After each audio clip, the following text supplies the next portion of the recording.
यहाँ के लड़के दूर पढ़ने जा रहे हैं, उनके पास इतना पैसा नहीं है, इसीलिए जो है शिक्षा से वंचित रह जाते हैं। यहाँ विद्यालय इंटर कॉलेज भी जो हैं वो केवल मात्र 3 हैं, बाकी सब जो है प्राइवेट हैं, इतनी फीस नहीं दे पाते। तो इसका ध्यान रखना चाहिए। इसमें हम यही कहेंगे कि जनप्रतिनिधियों को ये बात जोर दे करके सरकार को पहुंचाना चाहिए। अगर यहाँ कोई फैक्ट्री खोली जाए तो यहाँ बहुत से बेरोजगारों को रोजगार मिल सकता है। एक तो फैक्ट्री में काम करने का, दूसरी बात जो वहाँ से खिलौने हैं, काठ के तमाम सामान बनते हैं, विदेशों में घोड़े की काटियाँ जाती हैं यहाँ से, लेकिन वो अगर खोल दिया जाए यहाँ तो बहुत से बेरोजगारों को रोजगार मिल जाएगा। छोटे मोटे रोजगार यहाँ लोकल कर सकते हैं। मैं हूँ सुरेंद्र सिंह कछवाहा और आप देख रहे हैं आईपा यानी all India progressive politics association. हम बात करते हैं प्रगतिशील राजनीति की, हम बात करते हैं जन सरोकार की, हम बात करते हैं देश और समाज के विकास की। हमारे आईपा मंच में हमारे साथ अभी हैं लोकतंत्र रक्षक सेनानी से और जिला सहकारी बैंक के पूर्व अध्यक्ष राम प्रकाश द्विवेदी जी, जिनसे बात करते हैं चित्रकूट की इस समय क्या दिशा और दशा है। पहले तो सर आपका बहुत बहुत स्वागत है हमारे मंच पे। धन्यवाद। आप सबको नमस्कार, मेरी बहुत बधाई। हमारा एक मुहिम चल रहा है आईपा मंच से जन सरोकार की बातें और जन सरोकार कार्य को लेकर के, तो इस मुहिम का आप क्या कहना चाहते हैं? देखिए, सरकार की मुहिम तो आप जाने कि प्रदेश सरकार ने केंद्र सरकार बहुत अच्छा कार्य करे, लेकिन इस बात को हम मानते हैं कि बहुत सी चीजें अभी नहीं हुई हैं और कुछ जिले बहुत अछूते रह गए हैं और उनमें विकास कार्य की प्रगति बहुत कम है। उसमें सरकार के क्या जो वहाँ के जनप्रतिनिधि हैं, मैं उनमें कुछ मानता हूँ कि अपने सरकार के काम में खड़े नहीं उतर रहे हैं, उनको करना चाहिए जिस हिसाब से, इसलिए कुछ खामियां हैं। इस समय जो वर्तमान में राजनीति चल रही है, क्या इस वर्तमान राजनीति से आप संतुष्ट हैं? हाँ, राजनीति से तो संतुष्ट हैं। जिस तरह की सरकार केंद्र और प्रदेश में है, राजनीति से संतुष्ट है, लेकिन सरकार जो बहुत से कार्य का क्रियान्वयन नहीं कर पा रही है, उसमें हम कभी जनप्रतिनिधियों की मानते हैं और कुछ अधिकारियों की मानते हैं, लेकिन सरकार की मंशा में किसी प्रकार का कोई खामी नहीं। हमेशा कोई भी दल हो, शिक्षा स्वास्थ्य पर हमेशा चर्चाएं करती हैं, बातें करती हैं, लेकिन शिक्षा और स्वास्थ्य बदहाली की ओर हमेशा रहा है। क्या लगता है? नहीं, ये बात सत्य है। एक तो इस सरकार को बहुत कम मौका मिला। देखिए आप जानते हैं चित्रकूट जिले में जैसे हॉस्पिटल नया बना, कुछ खामियां रह गई हैं, तो हम तो ये समझते हैं कि हो सकता है कि यहाँ के हमारे जनप्रतिनिधि सरकार तक न पहुँचाया हो, अवगत न कराया हो। जैसे हमारे यहाँ इंजीनियरिंग कॉलेज खोलना बहुत अनिवार्य है, मेडिकल कॉलेज होना चाहिए। हमारे यहाँ के लड़के, एक तो गरीब क्षेत्र है, हमारे उत्तर प्रदेश में सबसे पुअर एरिया जो है वो चित्रकूट का है।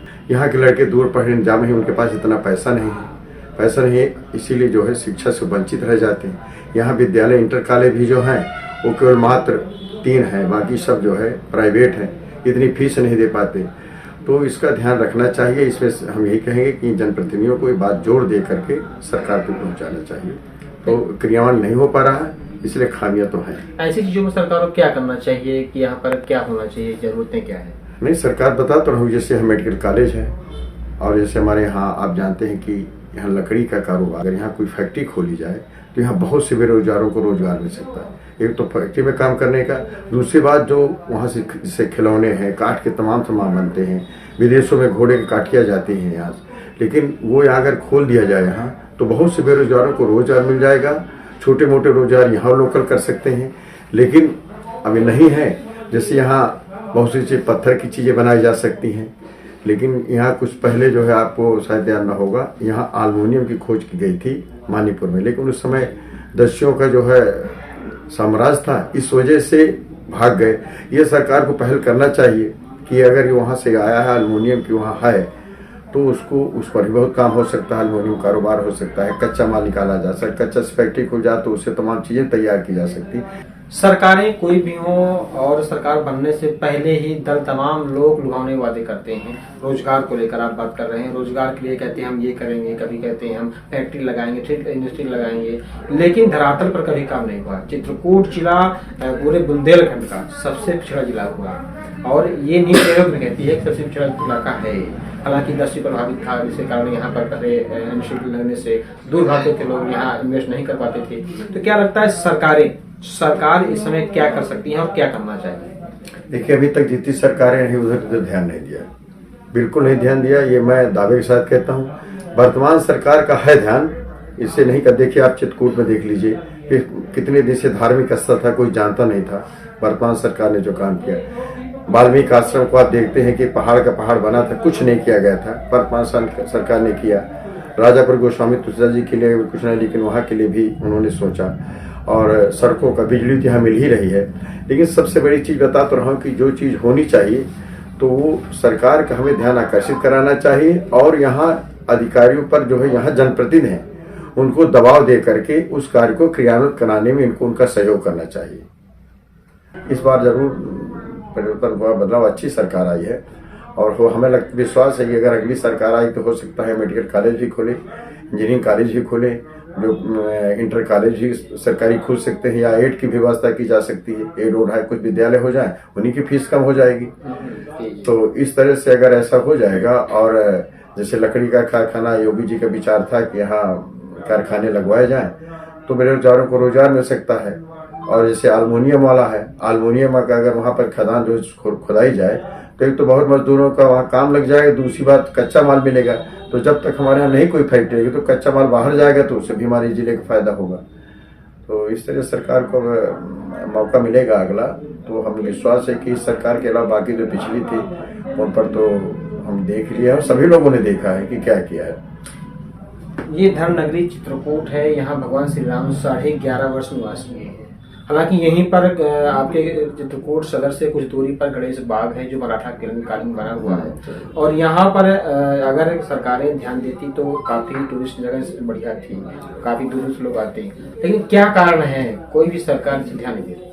देखिए, इसमें कारण बार बार हम एक चीज में कह देता हूँ, जनप्रतिनिधि। सरकार जैसे योगी जी बैठे हैं, तो यहाँ के अगर जनता, यहाँ के जनप्रतिनिधि किसी को आप अवगत नहीं कराएंगे, जानकारी नहीं देंगे, तो हमें क्या पता है कि आप घर में कौन भूखा पड़ा है, कौन से। आप खुद चिल्लाइए। ये तो यहाँ की जनता को भी आवाज लगाना चाहिए, आंदोलन करना चाहिए, जनप्रतिनिधियों को पकड़ना चाहिए, उनका घेराव करना चाहिए। आप सोचिए कि देखिए, मांगने से केवल भीख मिलती है, अधिकार नहीं मिलते। अधिकार के लिए लड़ना पड़ता है, ये हमारा अधिकार है।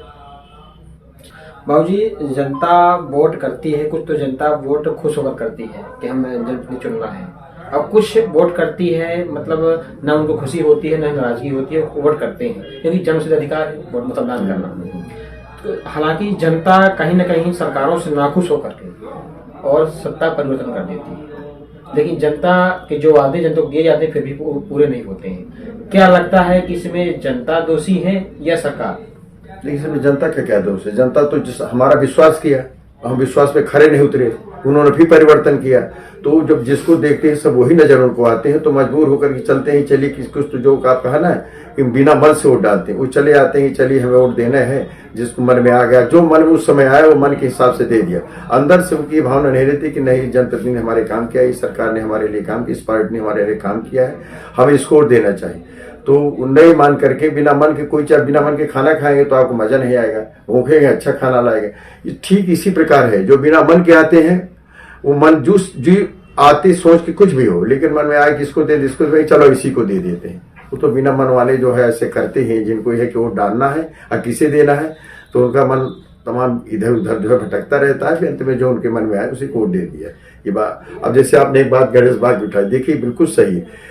चित्रकूट हमारे कई ऐसे धार्मिक स्थल हैं कि यदि आप इनको अच्छे तरह से कर दिया जाए तो देख, फिर वही बेरोजगारी वाली बात, पर्यटक हो जाए तो विदेशी लोग आएंगे, छोटे छोटे लोग धंधा करेंगे। आप जैसे कहने थे, अरे लोग चाय पीकर फिर कह देते हैं कि बीजेपी में घोड़ा कहती, अरे जो भूखों मर रहा है उसके लिए चाय की दुकान, उसके लिए मूंगफली की दुकान, उसके लिए वही बहुत है। अरे भाई, सब करोड़पति तो हो नहीं सकते, सब फैक्ट्री तो लगवा नहीं सकते। इस हमारा एक लास्ट प्रश्न है, जो इस समय बाबूजी राजनीति चल रही है जाति मजहब को लेकर के, जाति धर्म मजहब को लेकर के, तो क्या लगता है ये राजनीति सही है? मैं इसका कट्टर विरोधी हूँ। मैं कट्टर विरोधी, देश का कभी विकास नहीं हो सकता जब तक हम जाति और धर्म पर लड़ते रहेंगे। आप समझ रहे हैं, अगर आपके एक परिवार में लड़ाई हो रहा है तो क्या उस परिवार का विकास होता है? खाली एक परिवार से ले लीजिए, एक गांव में लीजिए, गांव में अगर 2 पार्टी 3 पार्टी तो एक लड़ाई होती रहेगी, थाने जाती जाए। ठीक इसी प्रकार जो है देश का है, अगर हम धर्म और जाति के आधार पर राजनीति करेंगे तो देश का कभी विकास न होगा और न जनमानस का होगा, ये तो पक्का है। बाबूजी, इस समय राजनीति में अगर युवा वर्ग आगे बढ़ रहा है, क्या लगता है कि राजनीति परिवर्तन आ सकता है? बिल्कुल आ सकता है, आना चाहिए। ये तो मेरा बहुत सोच है, मैं तो कई जगह बोल भी चुका हूँ युवाओं को आगे आना चाहिए तो कई चीज भाई क्रांतिकारी टाइप के होते हैं। दूसरा उनको अपना भविष्य दिखाई देता है कि अगर हम अच्छा काम नहीं करेंगे अगर जनता हमें भगा देगी। अब ऐसे लोग 80 साल वाले को आप जो है टिकट दे दिया हो तो सोचता है कि मुझे किसी तरह 4-5 साल काट दें जाए भारत जनता। नया अगर आपको टिकट मिल गया, आप युवा है, आप सोचेंगे अगर अच्छा काम नहीं करेंगे तो इस बार जनता हमको ठोकर मार के भगा देगी, तो आप जनता के नीचे नीचे चलेंगे।